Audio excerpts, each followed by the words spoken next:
Today we are looking at line classifications in 2 dimensions. So we basically have 3 ways that lines in 2 dimensions can interact with one another, okay?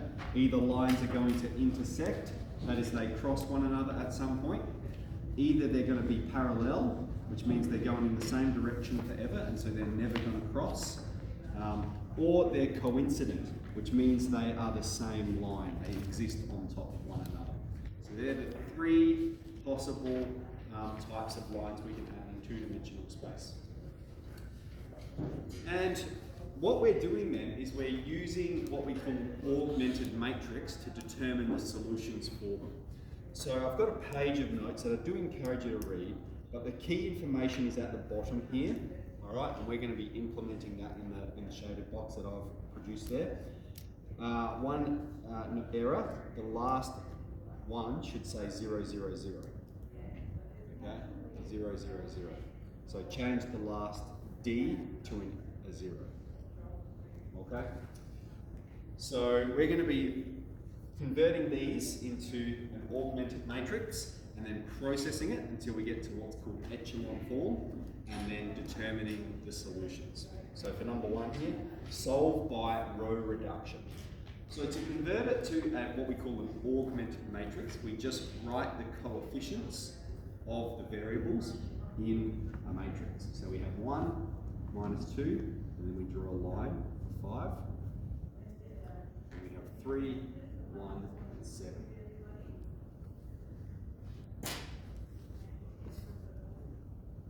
So this is what we call an augmented matrix.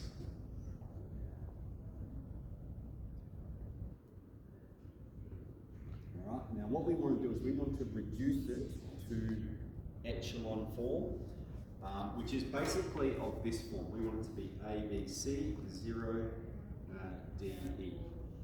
All right, so we want to have a 0 here, such that we're going to have one variable equated with one number. We can solve that. And then we can solve the other 2. So we want to get this number to be a 0. All right.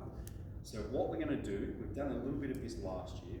What we're going to do is we're going to replace row 2. We're going to replace row 2 with 3 lots of row 1. Take row 2. So if I go 3 times row 1, I'm going to have 3 take away 3. And that's going to give me the 0 there. I'm replacing row 2 with this operation.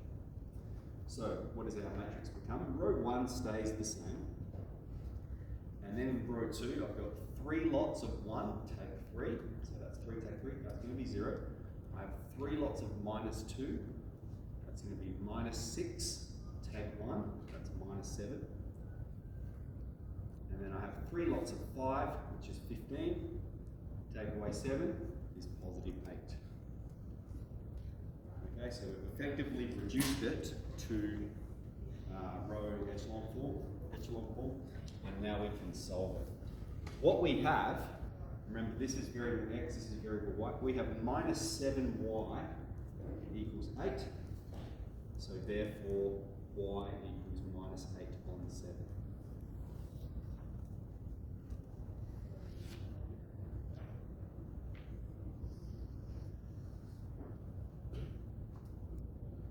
So then if we think about, now I want to know what's the value of x, well we have 1 lot of x, take away 2 lots of y equals 5, so let's plug that value in.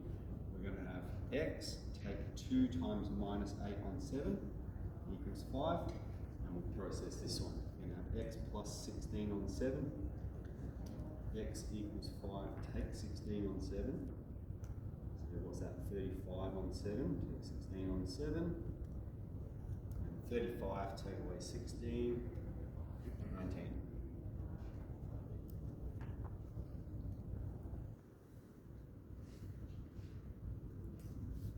All right, so the process of reducing it to row echelon form and then solving it. Now, when we got to this step, we know what type of solution we got, all right?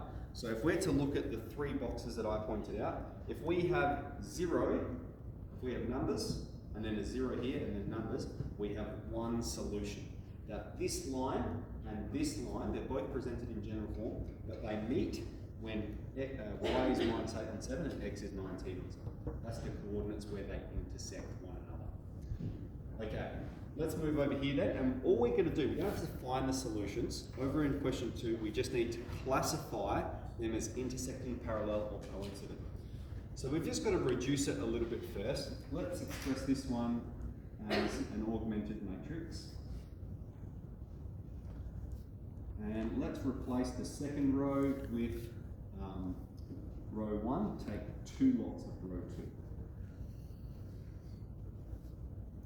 Alright, so we're replacing the second row with row 1, take away 2 lots of row 2. And we're going to 2 take 2, so we're going to get a 0. So let's process that.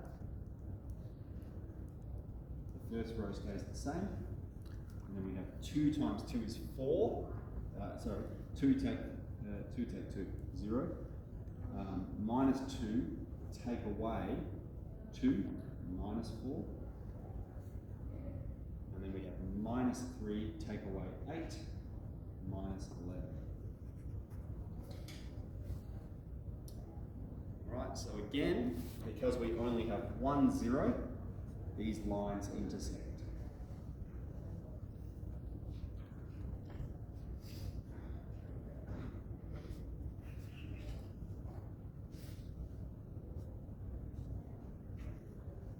Okay, let's move on to this one. We've got 3 minus 1, 5, 6 minus 2, 10.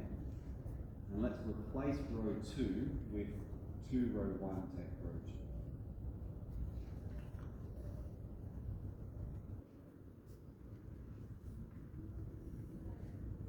First row stays the same.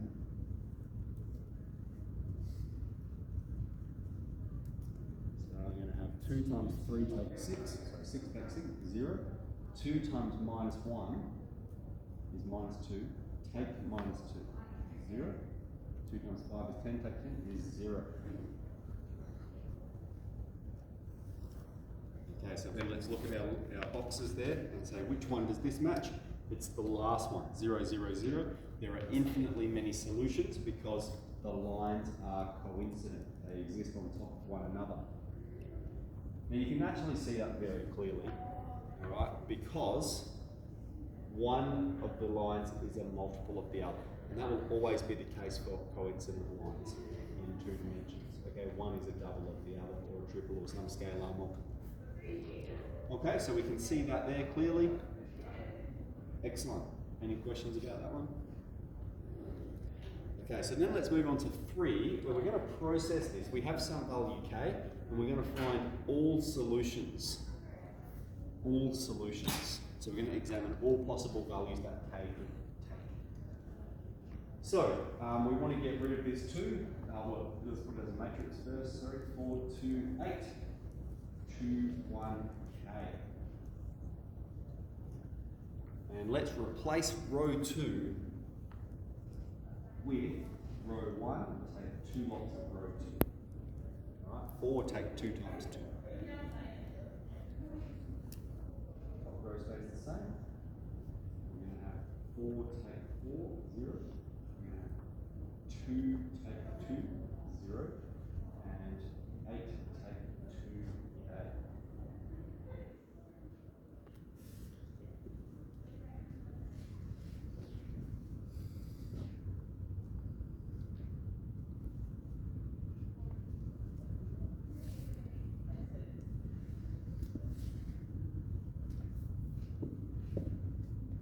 Now, if 8 take 2k is 0, let me go ahead and show you where we're getting this on k from. If 8 take 2k is 0, we're going to have k is 4.